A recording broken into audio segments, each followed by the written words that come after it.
pause on military aid that's also a pause on intelligence sharing for Ukraine.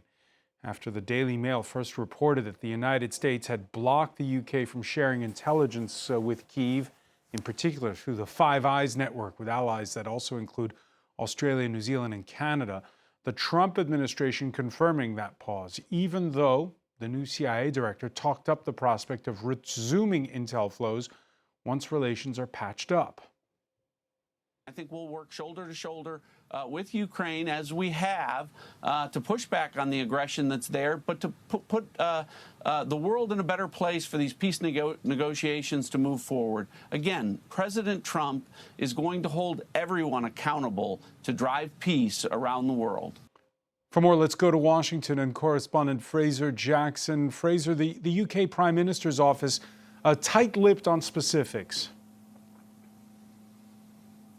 Yeah, well, this intelligence sharing is really critical to Ukraine's defense. It's not known exactly how the U.S. intelligence is used by the Ukrainians, but it's suspected that it's being used to target mobile Russian units and also various other targets within Russia as well. Now, the Ukrainians say that they have the capabilities to be able to hit or strike with precision munitions, various depots or things like that. But on mobile targets, that is where the United States' intelligence has come in very important indeed. So this will be an impact, and this was definitely meant to send a message to the Ukrainians to come back to the negotiating table. And of course, we saw Volodymyr Zelensky send that letter to Donald Trump late on Tuesday evening, praising American leadership and saying how important it was for Ukrainian sovereignty. So Volodymyr Zelensky, in so few words, kind of kissing the ring again to try to bring back the two allies after that a massive bust-up that we saw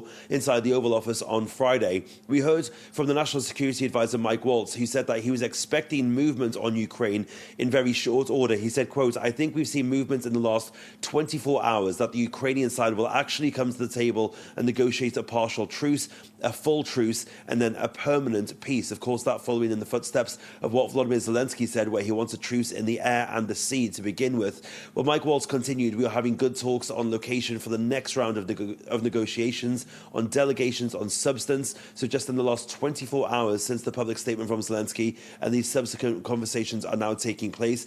We are also hearing that there could potentially be a visit of Macron, Starmer and Zelensky, a joint visit sometime next week. A spokesperson from the Elysee said that that was a possibility, but the Elysee then since walked it back. We're working on getting that kind of nailed down. We suspect that will be happening more after the allies talk to each other on Thursday in Brussels. But the pausing of intelligence, like I said, intended to send a message to the Ukrainians, and it works, and it appears that it's worked so far after we saw that letter from Zelensky, and now the movement as Ukraine and the United States get back to try to repair that relationship ahead of a ceasefire deal. Yeah, a long way between now